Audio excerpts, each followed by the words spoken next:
Where do you see the niche moving? I am, at the moment, pretty bullish about hydrogen. I believe it is the future. I believe it's a game changer. And I could see the value in investing in hydrogen production, green hydrogen, and how that is going to transform industry. If we're to address this issue, to actually be able to play our part in addressing the acceleration of climate change, you have to bring industry along. We have to be able to have the investment and the technology capability to be able to do the research and development on these technologies and accelerate them and scale them with a quickness that we have never done. And in order to do that, you have to have industry participate.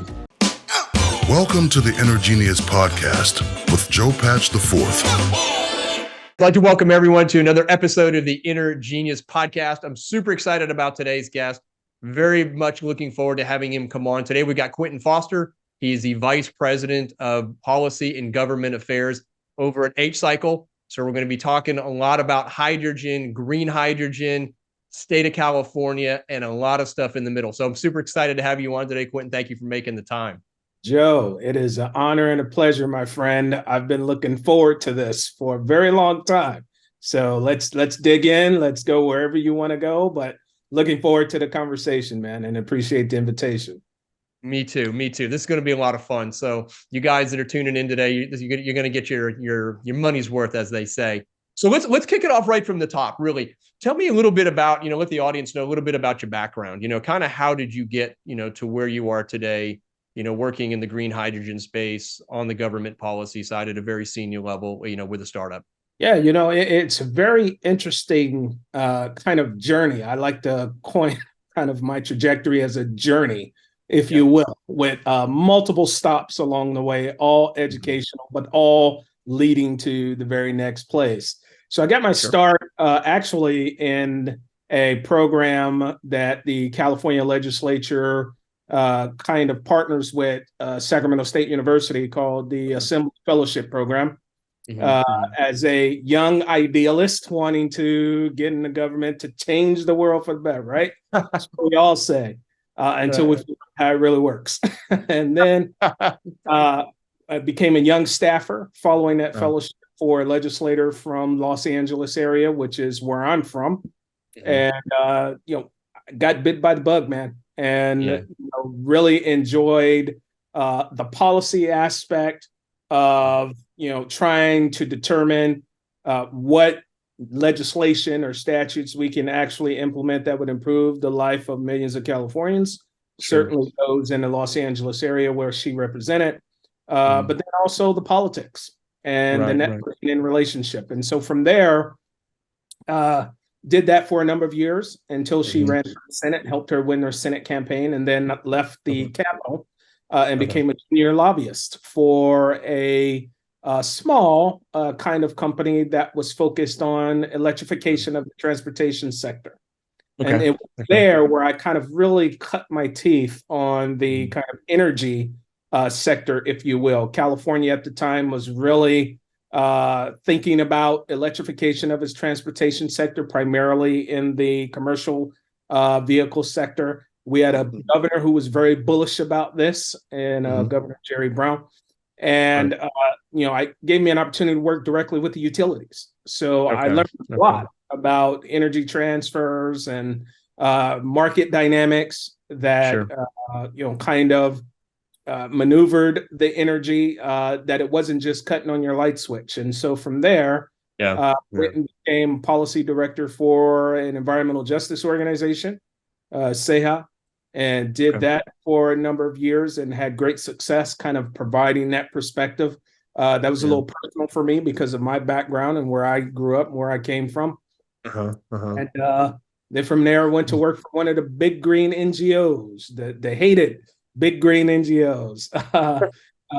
Was the director of climate energy for EDF, the Environmental Defense Fund, for a number of years. And that kind of allowed me to really grasp the global kind of perspective, the global markets perspective on energy and kind of what other subnational jurisdictions were dealing with, some of the challenges that they were facing, and quite frankly, some of the ideas that could certainly help alleviate those challenges and those national jurisdictions, but encouraged that partnership with California as well, because we were moving full steam ahead.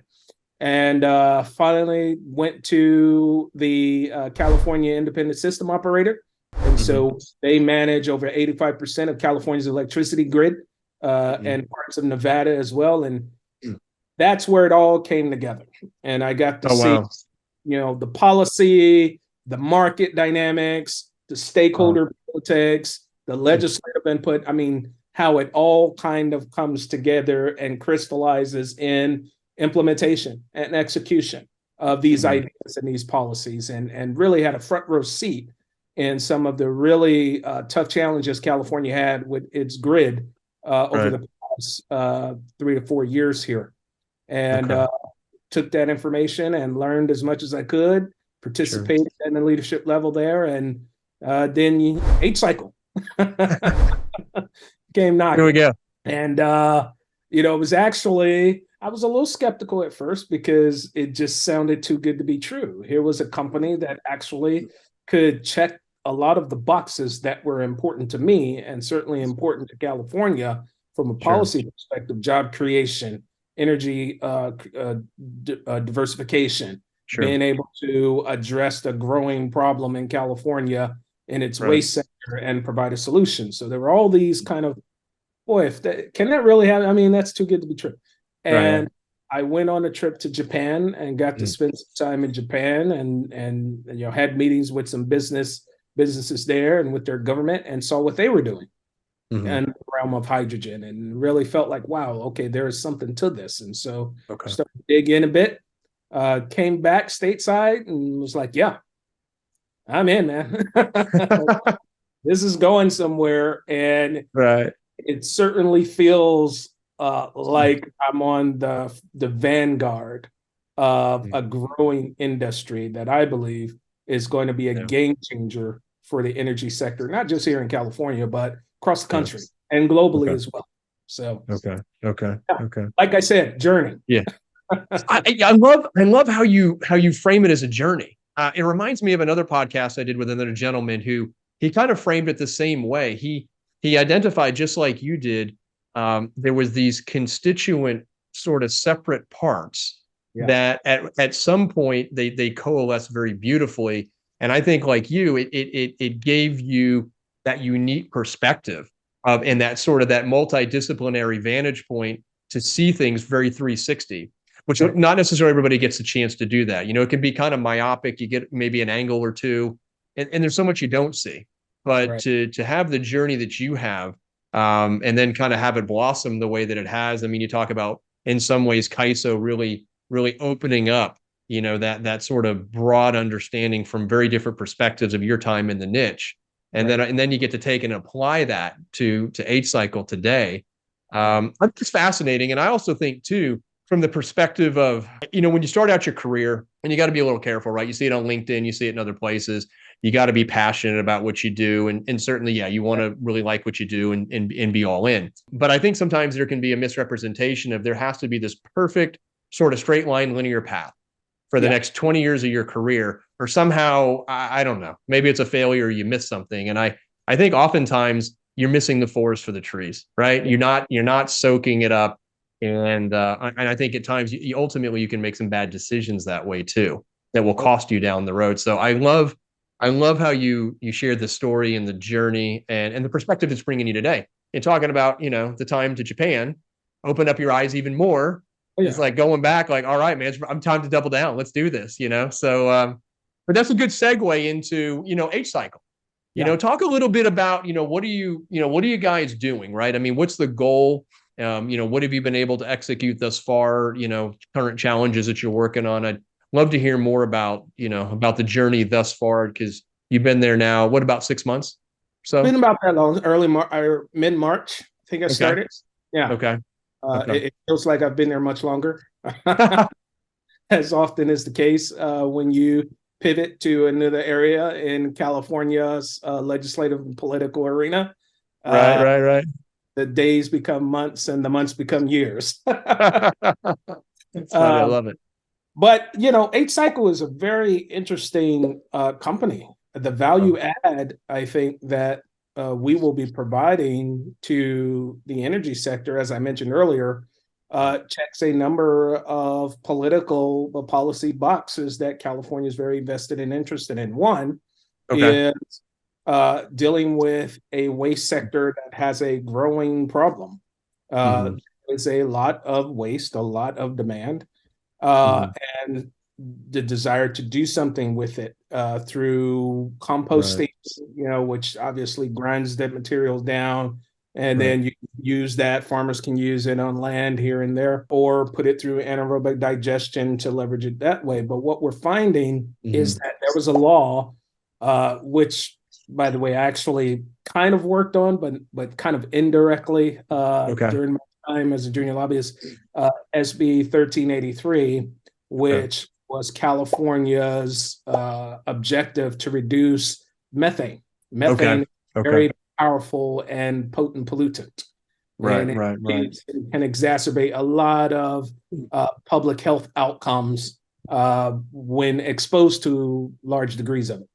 And so this law was passed in an effort to put California on a pathway to actually reduce the level of methane that it was producing from landfill waste, agriculture, other particular areas where there was a growing degree of methane. It was in concert with California's efforts to address climate change and certainly deal with trying to clean the air.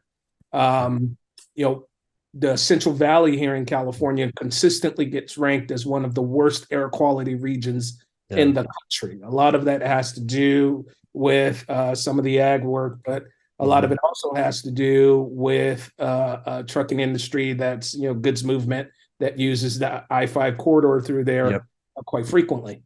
And so this pathway was kind of the North Star, if you will, in really trying to address public health outcomes, improved air quality, and reduction of methane all in one. There's a section of that bill that specifically dealt with landfill waste. And so CalRecycle, which is the government agency that regulates the waste industry here in California, was tasked at looking at how to accelerate the removal of this waste and trying to do something with it that would be positive. Well, that kind of hasn't worked. And so we're at a precipice now where we're close to actually missing our original targets in terms of reducing that waste. And the problem is, part of it is the public. People throw all kinds of stuff in their recycle bin that, quite frankly, shouldn't go in the organic. It's not the spot. Yeah, we're talking shoes, we're talking diapers, we're talking toys, and it's like, it's hard to kind of manage that, right? And so it's created a problem where after the material, the waste is separated, you still have a lot of it that becomes toxic. So you can't do it in compost because no farmer or no person in their home is going to put that on their garden or in their yard because toxics in it, plastics, glass. Right. And you can't put it through anaerobic digestion. So it otherwise would go to the local landfill and rot and become methane. And what we are doing is we're saying, hey, give us that. We can actually take that waste, put it through another recycled effort, pull out as much of those toxic, plastics as much as we can. We can take it through a thermal conversion process, bake that down, and be able to extract hydrogen from that. And be able to sell that to the heavy duty trucking industry to help accelerate and incentivize the transition from heavy duty diesel, which we know is a large part of the problem. I mentioned the Central Valley and the trucking industry and impact there, and transition those fleets to hydrogen fuel cell and be able to for hydrogen fuel cell in the trucking industry. And so the value added is we're dealing with the waste issue. We're dealing with the transportation issue as it relates to air quality and job creation. We're now creating jobs that industries that are hard to decarbonize, those workers in those industries can actually come to an H-cycle facility and transfer those skills at an edge facility. So in essence, creating the green jobs of tomorrow. the reason I That's use air quotes around that is sure. because green jobs is still kind of, well, what is it really, and what does it look like? And I think H-Cycle is in a position to actually be able to demonstrate what that looks like in the waste sector and be a contributor and a partner, in addition to composting and anaerobic digestion, reducing the landfill waste, which reduces the level of methane that otherwise would be going into the atmosphere. Right, right. Wow. I mean, that's super exciting. I mean, I love the fact that, that the massive problem exists. And I mean, you kind of dovetail real nicely into an alternative solution that in a lot of ways just makes fantastic sense. I mean, to be able to divert the waste, convert it into hydrogen, and create the jobs. I just, man, it's kind of like it's almost like what's not to like. Well, I exactly. mean, And it's a regional benefit. And so where we're looking to put yeah, what's important to us is to make sure that the local community is the one that receives the benefits from these facilities. And so right. you get that tangible Mhm. kind of experience from local communities Uh-huh. that disproportionately have been impacted by adverse kind of outcomes. And you're creating a green energy project that actually can help the benefits matriculate into communities that otherwise haven't experienced them, making it more tangible and making it real. And so Right. that's also a very important part of our business model, is making sure that the actual local communities where these will be can participate in that. What do you see? I mean, essentially, you talk about kind of the local communities. Do you see an H-cycle facility in a certain size geographical area? And I mean, a certain population, but then there's facilities that are only so close or so far from one another. Sort of. How would you strategically map it out? Do you see ultimately? Well, ideally, where we like to go is an area that's already industrial. We Yep. don't want to site and build these too close to communities. I mean, Right. it is still a plant, Yep. and there's still refinery that's going on there as we're Sure. creating the syngas from this material. And Right. so a industrial kind of park or kind of a brownfield that's Sure. located with a really good distance from said neighborhood and community, especially Sure. because as we are incentivizing again this transition to hydrogen fuel cell in the truck market, Mhm. you're going to have a lot of trucks coming through there. Yep. Yep. So we want to Yep. make sure that there's limited disruption, to the community with increased truck traffic or truck traffic that already exists, but is being Right. in the process of converting to a better technology, right? Right. And so, roughly 18 to 20 acres can Okay. house two train H-cycle facility, and basically that means two thermal conversion units Okay. on the premises, Uh-huh. and with a footprint that's primarily industrial Okay. or kind of adjacent to or with good distance away from neighboring communities, but close Sure. enough Sure. where the environmental impacts can be experienced by the local communities, and the Yep. opportunity for those jobs can be Absolutely. experienced in communities as well. Yeah, this is good. I mean, I mean, you're so good on the political side. I mean, I kept kind of scratching the surface with this next comment, but it's kind of like there's nothing perfect. You kind of have to accept. You got to give a little to get a little. So, Right. I mean, I like the idea and the thought, and how do we strategically position ourselves? Where we're far enough away, but yet close enough to provide that sort of immediate impact and benefit. And yeah, I guess I'm one of those guys. I feel like, yeah, you give a little to get a little, right? I mean, you might have to, increase a little truck traffic here or there, but the payoff is always just, in this case, I think massively net positive, Yeah. and hopefully people can get their arms around and appreciate it, just look in the mirror, right? I mean, it's hard to hit 100% on a regular basis, but you get close, that's usually good enough, right?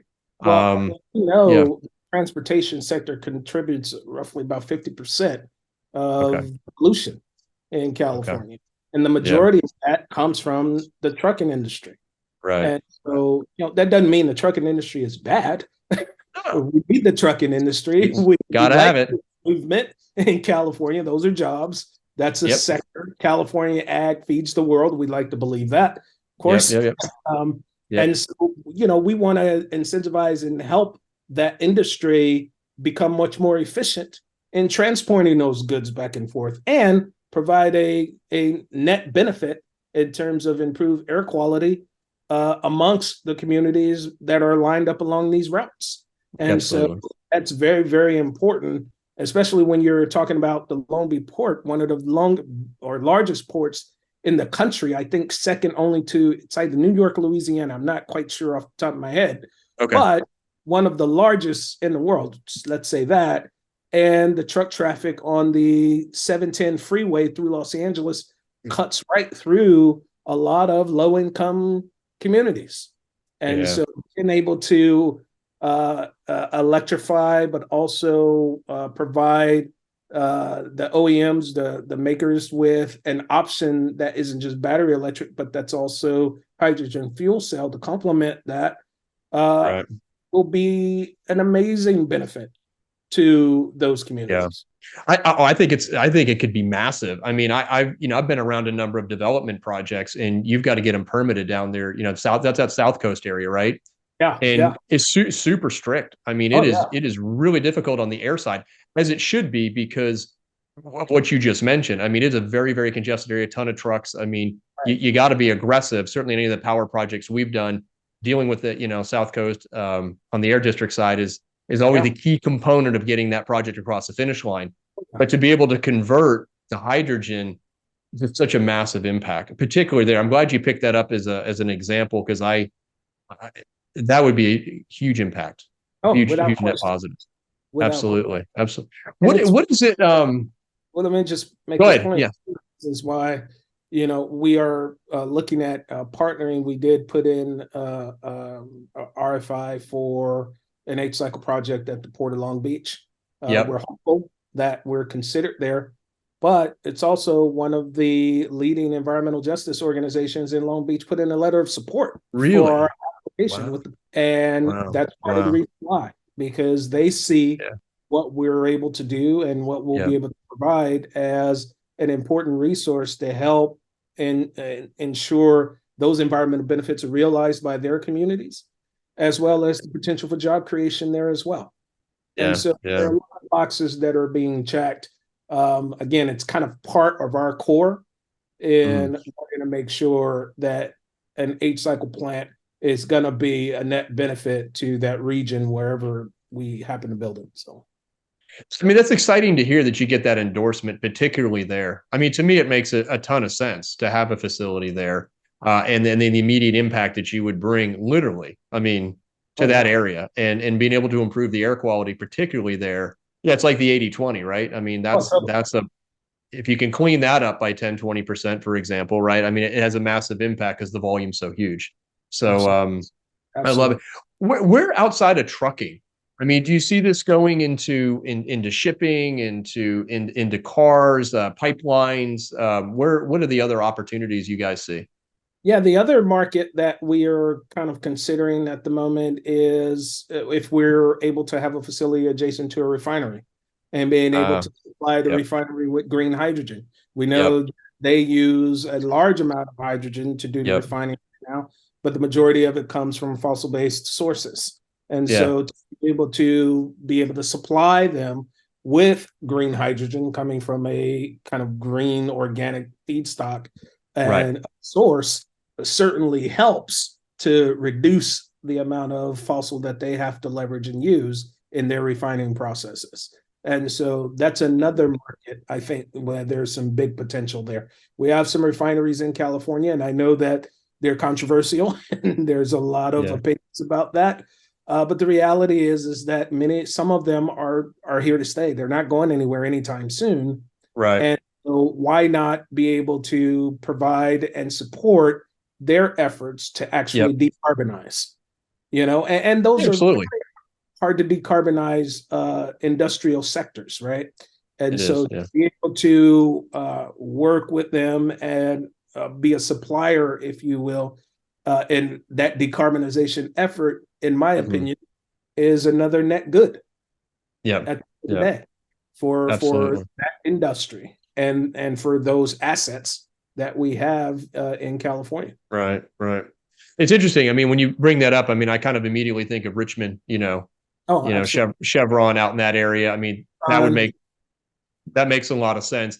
And when you're moving to the green, I mean, they're using more of a blue hydrogen, right? I mean, so to kind of go from the blue to the green is, to me, it just makes a lot of sense. I mean, it really, really does. And I think like everything else, patience, it's a process, it's a journey. It's going to take time. It's not going to be perfect. But again, every incremental 1%, it gets better and better. It starts to compound.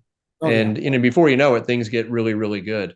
On the car, what about, just vehicles in general? What do you, I got a ways to go yet? In California. Yeah. I mean, in my opinion, and there are others who may have a different set of opinion. In my opinion, in California, battery electric has kind of won the day in the commercial vehicle fleet. The commercial market, most of the incentives and the investments are all geared towards battery electric in the commercial market. I do, however, see hydrogen as being complementary to battery electric. We have to go zero emission. You may have heard that the governor put out an executive order to ban combustible engine vehicles by 2045 in California. I didn't hear that. No, I didn't know that. Yeah. Wow. We could talk a little bit more about that over a drink after this, but we'll just say it's very ambitious. We'll see how we get there. Sure. But, as an economist, the more diversity in the market, the better. Yep. So I think that, hydrogen fuel cell vehicles in the market to complement battery electric is a good thing. And I think that it should be encouraged. I think you have to provide the consumer with choices.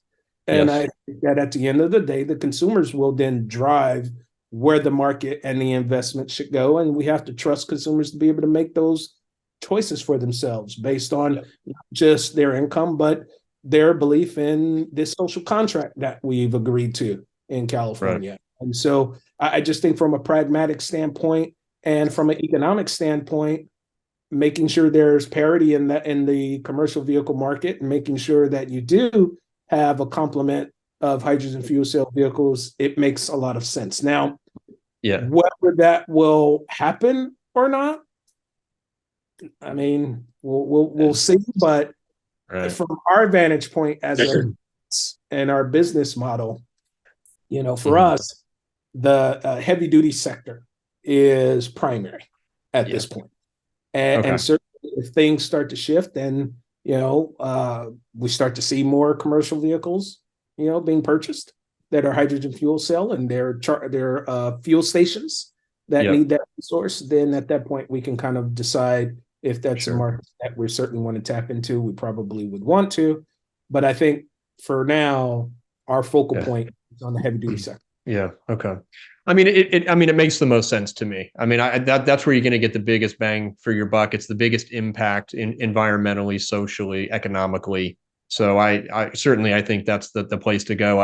One of my best friends is a pilot for United, lives in Sacramento, and has a hydrogen, the fuel cell vehicle. Yeah. I used to ask him all the time, be like, man, do you like it? Are you happy with it? And now that was the thing, right? So at SFO, there's a filling station, for lack of a better word. And then there was one in Sacramento that wasn't really too far from where he lived. So it worked well from that perspective, which is not insignificant. But, he loved the vehicle, just rave about it and just, the whole 9 yards. So nice. it was great. I mean, he always had good things to say. But I think you're right. You give the consumer choices, kind of let them work it out. You do need an infrastructure. We're seeing that with EV right now. Certain parts of the country, it's great to have a Tesla because it's easy to operate. Other parts, it's a little more challenging, still can be done, but there's more constraints. You just have to accept those for what they are. No, that's exciting. I appreciate you kind of throwing out what that vision is, where that huge impact is with what you're doing, straight away. Again, I love the fact that, you're solving such a big problem and you're doing it in obviously a creative way that just has so many net positives. at the end of the day that super exciting. I mean, I can see why you get excited about going in every day and making it happen. Oh, yeah, So, man. I feel it feels like I feel very fortunate to kind of, like I said, it feels like we're on the vanguard of something that yeah, it really, in terms of energy production and procurement, it could be a game changer, yeah, for yeah, us as a state, but for our country. And, there's a lot of investment. You may have heard of the Arches, the hydrogen hub program, yep, awarded to multiple states. California was one of the hmm awardees, and we are actually part of the Arches and okay, hydrogen hub. We're selected as a tier one company, and so that's further kind of uh, what's the word I'm looking for? It's kind of justifying, if you will, our existence and what we bring to the table because we were thoroughly vetted. And so, absolutely, yeah, for yeah, us and for our reputation and for what we're trying to accomplish, yep, being of that coalition and the enthusiasm with those who are in support of hydrogen and what it right, could be, it makes this all. It's like a brand new world, right? And we're all kind of trying to figure out right, yeah, whether yeah, first. It makes it yeah, very. yeah. Well, I mean, I really kind of see you guys kind of tip of the spear in a lot of regards. And that's one of the things that's just really impressive to me about what you're doing and how you're getting it done. And I think you're right. That validation that you received, Yeah, I think goes a long ways. Absolutely. precisely the word I was looking for. There you go. All right, we got it. We got it. So let me just pivot here real quick. We talking a little bit about Eight Cycle.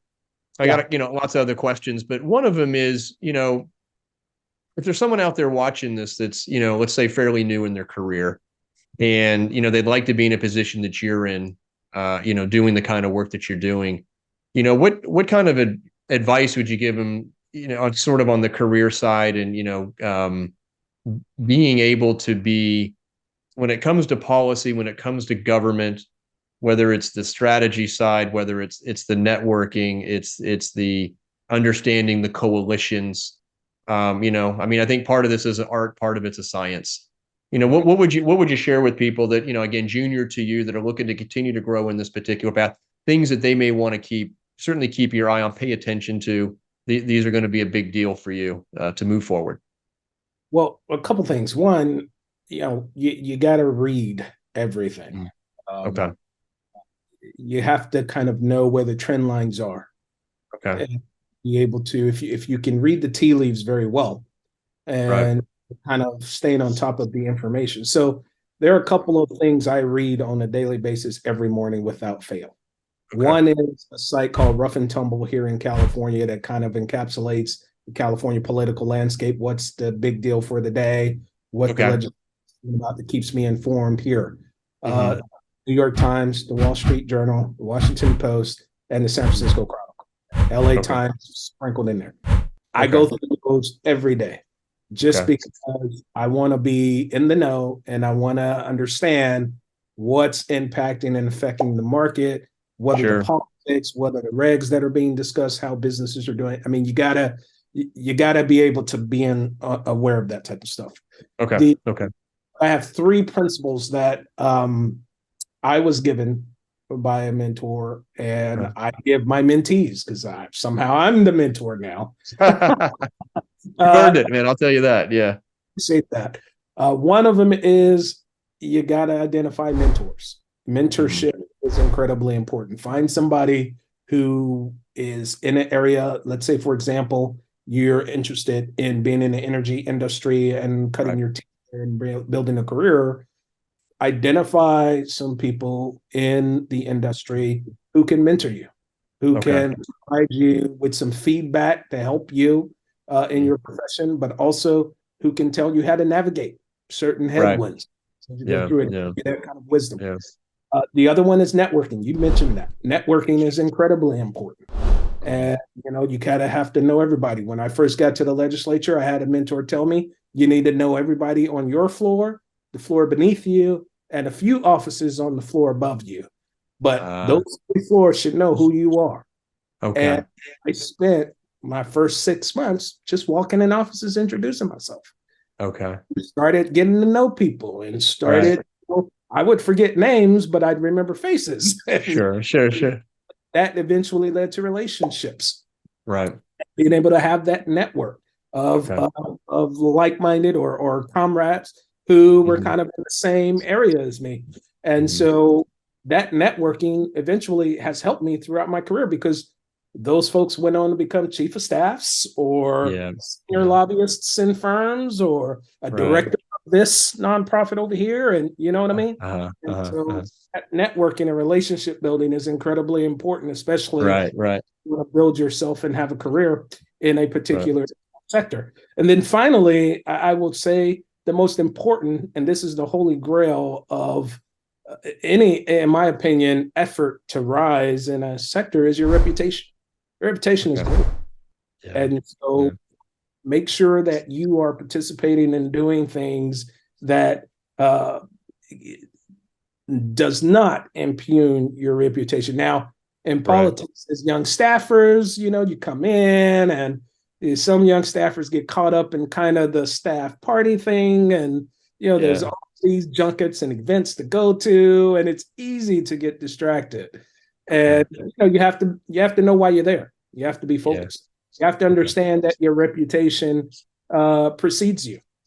Yeah. Somebody knows you who knew this person, who worked with that person. And that's how it works, Okay. Found that to be true in the industry sector, but absolutely in the political arena. Okay. One of my very wise mentors, told me, hey, be careful of the foot you're stepping on today, because it might be the ass you're kissing tomorrow. Yeah, exactly. That has been true.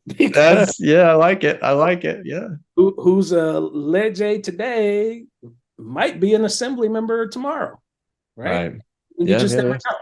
So you have to treat people with respect, no matter their station or their place in their career, and make sure that your reputation is impenetrable to any kind of any kind of disruption or narrative that can harm you or hurt you as you're trying to find in that sector. Right. I appreciate you laying it out there like that. I mean, that's dude, that in of itself is worth the show right there. Boom. That's liquid gold. Yeah. I tell you, what a bargain. No, I love where you went with that. And I think, as you're talking about the reputation, doing the right thing for the right reason, staying focused. I guess I want to believe too myself that in the end, that gets you further. People can take shortcuts and you can play games and we've all seen it. And for a while, maybe they do leapfrog. Maybe they do get a little ahead. But I think, we have to remember these, our careers they're marathons, they're not sprints. Right. And you got to be mindful of that. And I think that if doing the right thing for the right reason, in the end, if your character is solid, I think you'll come out head and shoulders above and probably happier, quite frankly, probably more professionally satisfied with the opportunities you were given and the work you were able to execute, as you look back over time. So, no question. I have a hot off the press example of that. Last night, the Politico hosted a private dinner with 10 energy leaders from across the state to provoke discussion on kind of where California is, where we're going, and some of the challenges and opportunities ahead. I was one of the 10. I don't know how they got my name, but they did. and there I was at the table with some people that I highly respect in this industry and in this arena that's been doing some great work, and being able to contribute to that discussion. And part of that is because of the reputation and because of the character. And so, that stock you have to continually invest in personally, as you're trying to build your career in whatever industry you find yourself in. Okay. One other thing, you mentioned kind of early, I thought was interesting too, is you're keeping up with such I would say a massive flow of information, but again, you're very strategic on the sources and you have your reasons why. Is it more real, if that's a way to frame it, in your work in policy and government, that information tends to flow a little faster, and and the winds can change, from quote hour to hour or day to day, and you really got to be on point with that. Where I think there are other industries and sectors where things don't change maybe so quickly, but I've often wondered in politics, you really got to stay on point because today could be today, but maybe tomorrow could look really different. Is that? I mean, that's what makes it dynamic. Yeah. One of the reasons why I refer to how I got here as a journey is because, it allowed me to not be siloed or to not feel like I was housed in a bubble where I was only hearing from folks who agree with whatever the agenda is for the day or the interest is for the day. It really gave me the opportunity to kind of see or have a comprehensive view of all of this. And that started as a staffer, to be quite frank. Most of the time, and I realize this, when you're a staff or even an elected official, the information comes at you much faster than it does the public. And so interesting. When people would come to whatever the issue they were talking about of the day, we probably knew about it ahead of time before they did and had more information about it than they did. Wow. And that's what creates sometimes some of that friction is that kind of speed with which information, depending on where you are, comes at you fast. Same thing as a lobbyist. Information is currency. I mean, that's kind of trading information. That's it's a currency. Yep. You know what I mean? And so being able to not just stay on top of the shifts in information, but to have access to it. And to know where to go to get it. Equally as important. And that determines the speed with which you can get information. And you're right. Good point. It does shift very quickly. I'll give you an example. Several years ago, natural gas was all the rage. Everybody liked renewable natural gas. There were some constituencies who weren't too thrilled or happy with it, but for the most part, the regulators, the legislators, it was the thing. Renewable natural gas, right? That was gonna help us out. You fast forward, and renewable natural gas is kind of a pariah, at least in California. And everybody has pivoted to, well, no, we got to go zero emissions now. And unfortunately, companies that invested in that got stung and have to pivot, with some of the new considerations. But there's an example. The real world of what's hot today may not be hot tomorrow. And you have to be you have to be fluid and be able to ascertain new information quickly and synthesize that to develop a strategy on how to move forward with whatever the new environment or the new collective idea is at the moment. Right.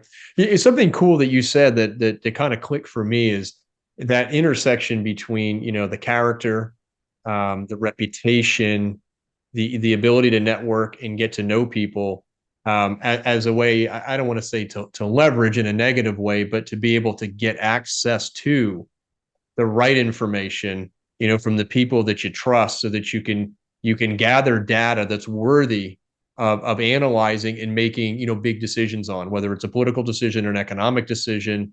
Decisions oftentimes can only be as good as the data that you're working with. So to be able to kind of know where to get it quick and it to be trustworthy, again, all distills from what, kind of your top three things you were talking about earlier. So it's amazing how it all kind of comes together, right? At the end of the day, it really does. Intersects. And if you are, giving attention to those particular areas, then you're going to always find yourself in the midst of being able to, if not have outright success, avoid disaster. Gets to you.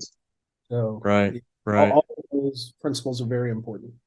Yeah, no, I appreciate you throwing that out there. That's huge. I mean, and that kind of ties into one of my future questions. But one of the things I want to go to now is kind of get to know you a little better in the sense that, I kind of like that question, day in the life. What's it like to be Quentin Foster? Walk us through a day, just kind of morning to evening. What's your general what's your rhythm like? What do you like to do? Kind of how do you like to work? You got workouts, just kind of anything, walk us through what it's like. Well, I tell you, the day always starts off bright, waking up next to my wife Yep. and seeing her. She's an educator, so knowing she's going out to help develop young minds that we're Yeah. going to need. That's a good thing. Yeah, Yeah. great thing. So it kind of starts there. And then, like I said, I normally, kind of peruse and Mhm. kind of skim through those periodicals and try to ascertain, okay, what's being talked about today, Okay. what's happening, Sure. what are they talking about congressionally at the federal level, and what's happening here at the local level, just to kind of keep myself up on current Sure. events. So Okay. to speak. And then it's the email deluge. Yes. Yes. Responding to emails that I may have missed from other meetings or the new ones that have come in that keep Sure. coming in. And so, I really try to be responsive. I Yeah. try not have anybody wait longer than a day at least to hear back from me. Okay. Okay. Prompt replies. Yeah. Try to be very responsive because I like to be responded to Sure. without weekdays, and so I You try to bet. do that. I do have to sometimes compartmentalize and prioritize Yep. as I go through them, but Yep. normally I try to go through that, and then there's a series of meetings Sure. internal. There are Yep. meetings externally that I have to have. Some Yep. of them are with other lobbyists. Some of them are with other stakeholders. Right Hmm. now, H cycle is still relatively new. We still kind of have that new car smell on us a little bit Yeah. politically. Yeah. And Yeah. so, you know, I like that. you still got folks trying to figure, well, how fast do you really go? And, Right. Yeah.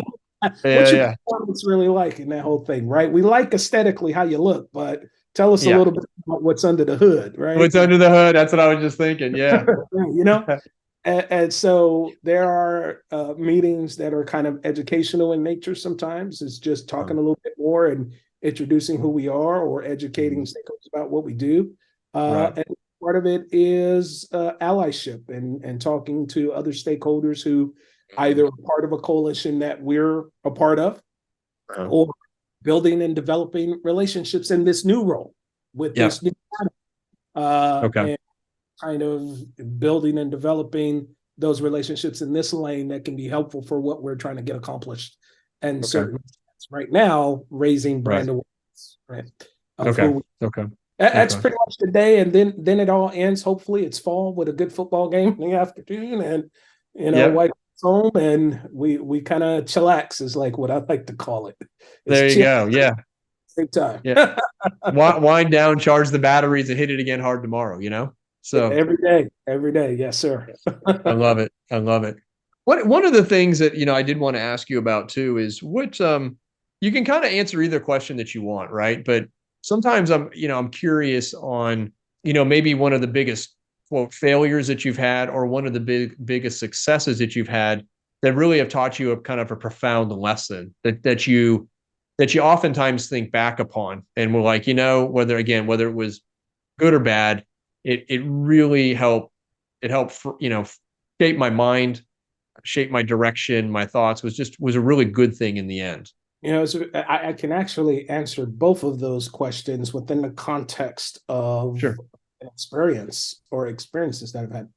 Sure. So there was a policy that we were trying to move. This was in the mid 2000s, around 2015, 14-ish, I would say. Okay. The math gets fuzzy as I go 10 years back, but I right hear you. around there sometimes. Yeah. Yeah. And, we were all vested. I was with EDF at the time, and we were all invested in seeing this policy move forward. We thought it was good, pragmatic Yep. energy policy at the time. And, we had the votes for it in one house, and it got stuck in the other house. And Oh, okay. couldn't move the bill. The bill died that year. Oh, okay. And that was a failure. We couldn't, Okay. we didn't get it done. We didn't move Right. it. But then, we had further conversations during the interim when the legislature was on recess, Okay. brought the bill back, kind of changed strategy a little bit. Okay. Champions early, start really investing in the education and the engagement outreach. Okay. And through that process, was able to socialize the benefits of it more, Okay. answer some of the assertions that were creating concerns by Sure. folks who were kind of on the fence or not all in, Right. and build up the political capital to be able Uh, to inoculate some legislators who were probably going to take a hit politically with some constituencies that they otherwise were pretty loyal to. And Interesting. so because we put the effort there, because we saw what didn't work Right. first time around, we were able to get that bill passed. Okay. Okay. And so it allowed me to understand that you have got to put in the effort ahead of time in the Okay. social and the education and engagement aspect of it, and not just focus on the policy aspect. The policy aspect is very important, but if people don't understand the policy, and if you haven't done the homework in terms of understanding, whatever makeup is of the legislator you're trying to influence in their Right. district, and Yeah. how to speak to what their concerns, how to predetermine what their concerns are going to be, so you can answer that ahead of time and give them the information and build that kind of trust. It could be great policy and you won't get the votes for it. And so, Yeah. that lesson of defeat, Mhm. leveraging those lessons and turning that into a victory Yeah. is something that I've learned in politics, that the legislative effort is never truly dead. Okay. Okay. Interesting. Delayed. Interesting. So Interesting. I always like to say, as a staffer, I was encouraged by the chief of staff in the office that I started with to do research, to always find out if a policy idea that was being brought to us had been tried before. And 9 times out of 10, when you did your research, you would find, oh, this was tried years ago. Interesting. Interesting. You kind of do your research and understand, well, why did it fail then? Or why is it brought back? And from Right. there, work backwards and trying to understand what the politics might be for at my time, the legislator that I was staffing to make Okay. it. So this has kind of become, it sounds very foundational in your playbook. Yeah. If You know, people don't know who you are or what you're about or what you're doing, and it Yeah. allows other voices to fill in the gaps, and that can be harmful to you.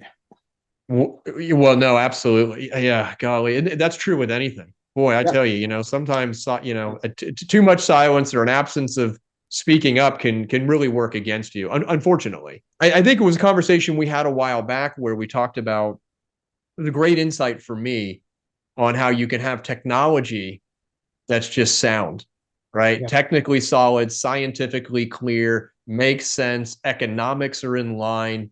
I mean, it's like, what's not to love? But if you don't know the legislators, you don't know their positions, you don't understand their constituency and their concerns, whether, at the onset or latent, you're really setting yourself up for a challenging situation. And if the politics don't carry, it doesn't happen.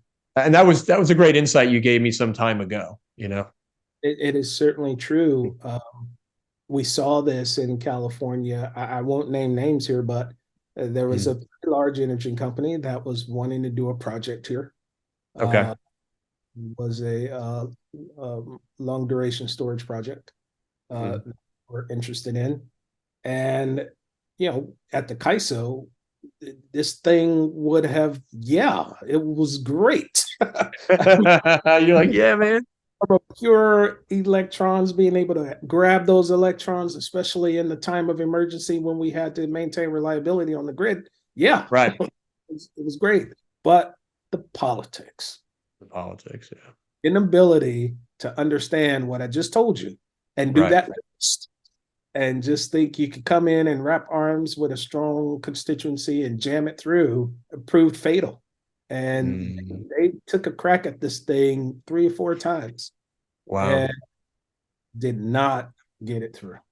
And part Wow. of that was because they didn't do a lot of that kind of, building the foundation first. Right. They found themselves having to play defense the majority of the time. That's tough. It's a tough spot to be in.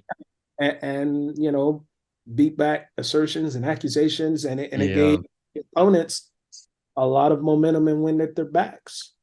Yes. To flood the ethos with a lot of information, some of it factual and some of it not so much, but it worked. Yeah.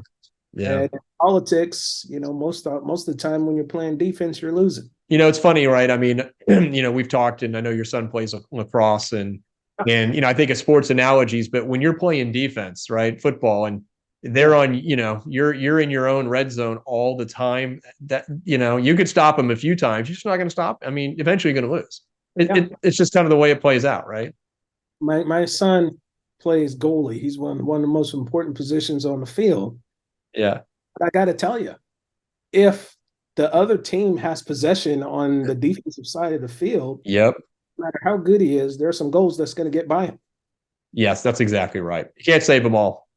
Pressure of just trying to stop that team consecutively ultimately happens, and it's the same thing in politics.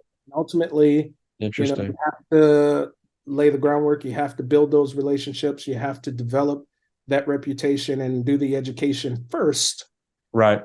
So that you can kind of understand what may be coming, but also so you're developing trust with people who will come to you and say, "Hey, I heard this about you, and tell me about this particular issue. There was a concern raised by some folks on." I'd rather them come to me and ask me that question. Yeah. Assume that what they got is the right information and I not even know it. And part of it is through this relationship development.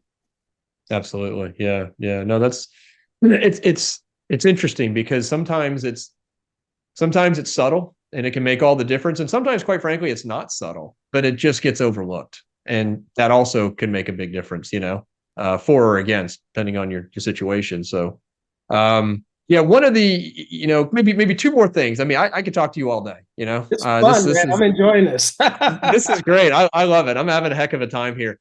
But maybe two things real quick. One is and this could be personal or this can be business. And again, we may have touched on this a little earlier. So, but what's maybe the best piece of advice you've received? I always like to ask that question. What is the best piece of advice you've received that you live with, you use, you rely on a very, very regular basis? That is a very good question.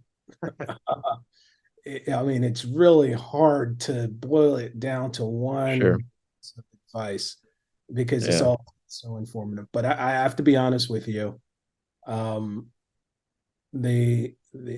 best piece of advice I've been given in my career, and you may have some folks who might have a difference about this, and certainly I respect that. Yeah. Keep God first. Yeah. Yeah. I pray about it, man. Yeah. Everything that I made, I pray about it, and I talk to my wife before I make the move. Yeah. And that way, if I feel that that's the direction I'm supposed to go in, I have peace with it. Yes. Yeah. And what happens after that, I trust that there was a reason I was supposed to do it. Right. And I'm content with that. And so I would say that has always been my kind of guiding light, my North Star. Yep. Yeah. It's not, typical in an energy conversation. Right. But for me, that has been, I would say, if you rank it, right, that is the number one piece of advice that have guided me throughout my entire career. Right. Yeah, I appreciate you saying that, and quite frankly, I would agree with you 100%, and that resonates with me personally. Just the way I've been formed and lived my life. And it's quite frankly, it's a foundational component element of who you are. And I think we could easily say it's been that has allowed you, to be the man you are, personally and professionally. It's been a huge reason why you're sitting in the seat that you are today. And quite frankly, providing the tremendous value that you're providing. I mean, I see that in what I see, but quite frankly, I hear that from other people as well. That you're making some massive differences and a lot of massive positive impact. So I love it. I mean, I love the answer, and yeah, no, I'm with you 100%. All right. Well, I'll tell you what. In wrapping it up, we got one more, and that's always a question I like to ask on projections. Where do you see? I mean, we could look at H cycle. We could just look at the hydrogen space. Maybe it's a complementary answer. You're good at that, so I wouldn't be surprised if you blended them together. But where do you see? And you pick the dates, whether it's 2, 5, 10 years out. Where do you see this space going? Where do you see the niche moving? I'm really curious to get your take on that. I am at the moment pretty bullish about hydrogen. I really am. I believe it is the future. I believe it's a game changer. And if I weren't with H cycle, right, and was still with KISO or somewhere else, I could see the value in investing in hydrogen production, green hydrogen, and how that is going to transform industry. Okay. And, there's one thing, it's funny because, I worked for EDF. I started out with CEJA, so I wouldn't consider myself an environmentalist, although there are some folks who say, well, now you're talking with industry and blah, blah, blah, blah, blah. Whatever. Yeah. I mean, at the end of the day, the whole point, if we're to address this issue, or at least play a role in it, right? Let's not have enough hubris to believe that we can solve it alone, because we can't. Right. But to actually be able to play our part in addressing the acceleration of climate change. For me, you have to bring industry along. Right. So the whole notion of just putting industries out of business tomorrow, keeping it in the ground, all of those type of assertions in me are non-practical. And quite frankly, we have to be able to have the investment and the technology capability to be able to do the research and development on these technologies and accelerate them and scale them with a quickness, a level that we have never done. And in order to do that, you have to have industry participating. And industry participating and realizing that it is in their best interest. Sure. Both from an economic standpoint, but a social. Standpoint. Absolutely. Well, yeah. That to me is the win. It's changing the behavior or incentivizing the changes in behavior. Yeah. Then become the business model for our future energy sector. Yeah. And we can only do that by bringing industry along with us. Yeah. Encouraging them to do the same. It doesn't mean that things are going to be perfect. There's going to be a perfect fight. But I do believe that in doing that, in structuring the incentives and in bringing industry along and through these decarbonization efforts, we will not only achieve our goals, but we could really talk about energy independence in a real way. Right. I believe hydrogen is kind of the key to unlocking that. Now, in terms of the timeline, it's going to take a while because a lot of this technology has to come online. It has to test. It has to scale. We got to understand what works. We got to understand what doesn't. You got to let the market, get its bumps and bruises and, kind of along. And so I would say that if your objective is in the next 20 years to be at a point where you're close to net zero, then hydrogen has to be a big part of that solution. And I believe that hard to decarbonize industries like the heavy duty trucking sector right now, like your refineries, like your ports, like your airlines. You gotta be able to have a resource that can actually create the displacement, but also have the economics behind it to provide the value statement for investors to participate. Yeah. Drive that innovation. And the only way you can do that is through the market. Mm-hmm. Regulation provide the guardrails, but then you got to let the market do what it does. And you got to make it free enough to where the investment can accelerate the R&D that we need to be able to get the technologies online and actually be able to produce those outcomes. Right. So I appreciate 25 years. I'm going to say 25 years is going to be a whole new world. 25 years. That's it, huh? I mean, I like your answer was a great answer, because I liked how you walked through sort of the, qualitative, quantitative side of it, right? I think that you're right. I'm a big believer in that, beliefs drive behaviors. And so to spend that time nurturing, properly educating, as you talked about, on the legislative side, but within industry, to see how this is good economically, how this continues to sustain the work that you're doing. It continues to bring new jobs socially. It's massive benefits. That creating that groundswell of understanding that they own, I think begins to accelerate, right, economic investment. And then you get into the point you're talking about where you're starting to scale and you're allowing the market to really weigh in. But I like where you came from. You just can't. Again, it's great technology. It works. Why isn't everybody doing it? Let's do it tomorrow. Oh, whoa, like easy, right? I mean, let's warm up here. Let's warm up the dance, So, and I think you're right. I think you're very pragmatic. That kind of stuff takes time. There's all kinds of biases.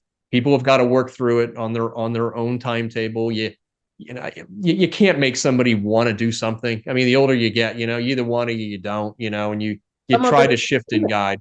I'm sorry. Yeah. And some of that is legitimate. Some of the pushback, some of the concerns, some of the fear is legitimate. I mean, look, we do have communities that, for all intents and purposes, have experienced some bad things, and have been waiting a long time for some change. And so I think that we have to allow for that, but not become, what's the term? Paralysis by analysis, right? Absolutely. Yeah. You can't let it govern you and take everything to a halt. You have to be able to move forward, which means if you're a leader, you're going to piss some people off. That goes with territory, but you have to do it. And, we have to move forward, but we have to do it in a way that allows the market to do what it does, taking into account that those concerns and some of that trust needs to be worked on. And if we do that at the outset, then we can shift it once people start seeing the benefits associated with the resource. Yeah, I agree. That's awesome. I mean, that's a wrap. That's good. That's way to go out on a high note, man. That was awesome. So I want to thank you for making time to be on the show today. It was my honor and privilege to have you here, to share your wisdom and your insights with our audience. Absolutely, fantastic. And I just want to remind anybody, if you're looking to get on the show, you want to be a part of what we're doing here, intergeniuspodcast.com. You can see it on the back. Reach out. We can have a chat and see about whether we can get you on the show. And until next episode, I just want to remind you, there's a genius inside of all of us. It's up to you to discover it, harness it, and share it with the world. So the question really is always this: what's your inner genius?